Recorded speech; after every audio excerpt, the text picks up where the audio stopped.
बांद्रा गरीबनगरमध्ये आज सलग चौथा दिवशी ही तोडक कारवाई सुरू आहे आणि आज सध्या इथे तुम्ही बघू शकता रेल्वेचे जे चीफ CPRO आहेत ते इथे आलेत। विनीत अभिषेक सर चौथा दिन है आज कार्रवाई का, अब तक कितना % कार्रवाई हो चुकी है और क्या अपडेट अब तक? बिल्कुल, देखिए हमने 19 मई को ये पूरी तोड़क कार्रवाई शुरू की थी और आज चौथा दिन है। जितनी इलीगल स्ट्रक्चर्स हमें डिसमेंटल करने थे 100% हमने इलीगल स्ट्रक्चर्स ऑलमोस्ट 100% कंप्लीट कर लिया है। एक दो बचे हैं, लेकिन अभी आप देख पा रहे होंगे कि अभी भी मैनुअली जो है डिसमेंटलिंग का कार्य कुछ ऊपर के फ्लोर्स पे चल रही है किसी स्ट्रक्चर्स में। ये वो 100 स्ट्रक्चर्स हैं जिनको हमें जिनके ग्राउंड फ्लोर को हमें डिसमेंटल नहीं करना है एज पर माननीय हाई कोर्ट के आदेश के अनुसार, और हम यही इंश्योर कर रहे हैं कि इन 100 चिन्हित स्ट्रक्चर्स के ग्राउंड फ्लोर को छोड़ के बाकी जो उनके ऊपर के फ्लोर्स हैं जो बहुत ही अनसेफ हैं उन सबको हम डिसमेंटल कर रहे हैं। चूँकि हमें ग्राउंड फ्लोर को बचाना है उन चिन्हित 100 स्ट्रक्चर्स को, तो हम मशीन का उपयोग ना करके हम इंश्योर कर रहे हैं कि आराम से धीरे धीरे उनके जो ग्राउंड फ्लोर को छोड़ के जो ऊपर के फ्लोर्स हैं वो हम मैनुअली उनको डिसमेंटल करें ताकि नीचे के स्ट्रक्चर में कोई भी प्रकार की जो है क्षति ना हो। इस डिसमेंटलिंग का कार्य हमने पहले यहाँ जो रहने वाले 100 स्ट्रक्चर में जो लोग हैं उनको ही हमने ऑप्शन दिया था, लेकिन उन्होंने उनका जो फेथ था वो हमारे एक्सपर्टीज़ में ज़्यादा था, तो इसीलिए हम रेलवे प्रशासन जो है ऊपर के फ्लोर्स को डिसमेंटल कर रही है। ऑलमोस्ट ये काम भी 50% के करीब आज हो चुका है। बाकी कार्य जो है कल तक हो जाएगा और इन्हीं स्ट्रक्चर्स के बीच कुछ जो है इलीगल स्ट्रक्चर्स भी एक दो बचे हुए हैं, उनको भी जब हायर फ्लोर्स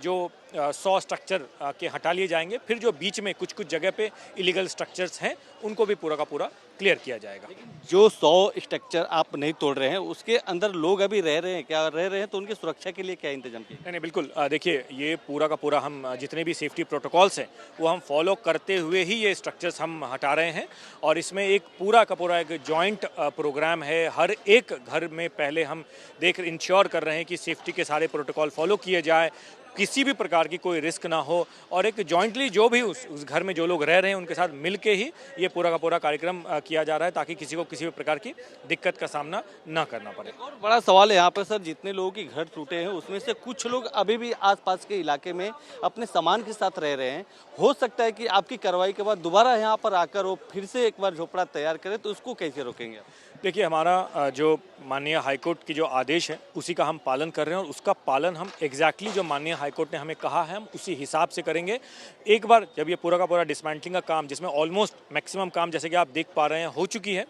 और बाकी का काम कल तक हो जाएगा। साथ ही हम जो है यहाँ डेब्रीज का भी जो है डिस्पोजल कर रहे हैं। मेरे पीछे जो बांद्रा टर्मिनस की ओर जो डेब्रीज आप कल जितनी थी उसकी ऑलमोस्ट आधी डेब्रीज आज आपको दिख रही होगी, क्योंकि हमने कल आफ्टरनून से लेके रात तक में पूरे बहुत ऑलमोस्ट आधी डेब्रीज हमने वो डिस्पोज की। जब एक बार ये पूरा का पूरा डेब्रीज हट जाएगा, साथ कल शाम के बाद से इस पूरे एरिया में हम बैरिकेडिंग, फेंसिंग ये सब करके हम ये सिक्योर करेंगे, और उसके सब्सिक्वेंटली जो है यहाँ पूरा का पूरा जो ट्रैफिक मूवमेंट प्लान है जो सालों से कंप्लेन रही है मुंबई की हमारे जो एस्टीम्ड पैसेंजर्स हैं कि जब भी वो बांद्रा ईस्ट एरिया में आते हैं उनको केओस का सामना करना पड़ता है।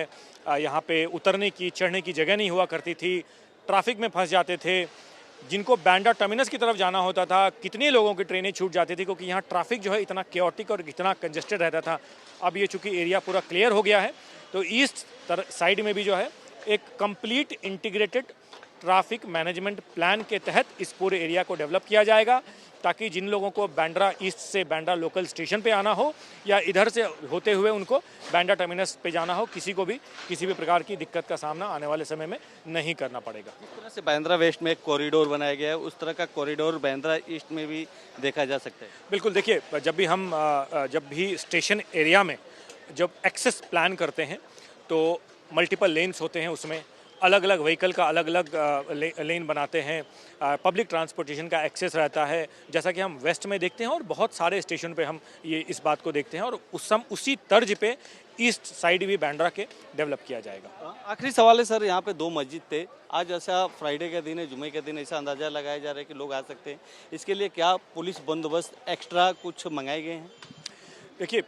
हमारी जो पूरी प्लानिंग हुई है इस पूरे एक्सरसाइज के लिए, उसमें मल्टीपल सिनेरियोज को ध्यान में रख के ही हमने लोगों का डिप्लॉयमेंट किया है। रेगुलरली यहाँ पे जो है, जब से ये पूरी एक्सरसाइज शुरू हुई है, सिटी पुलिस के बहुत संख्या में लोग यहाँ पे हैं, ऑलमोस्ट 400 से 500 डेली रहते हैं। इसके साथ ही हमारे जीआरपी के स्टाफ, आरपीएफ के स्टाफ, और जैसा हर दिन सिक्योरिटी यहाँ पे रहती है, आज भी है, और हम ये पूरा का पूरा इंश्योर करने की किसी को किसी प्रकार का दिक्कत का भी सामना ना करना पड़े, कार्य भी हमारा होता रहे और इस कार्य में कोई खलल भी ना आए। बहुत बहुत धन्यवाद। व्हिडिओ जर्नलिस्ट प्रेम म्हात्रे सह गोविंद ठाकूर, TV9 मराठी, मुंबई।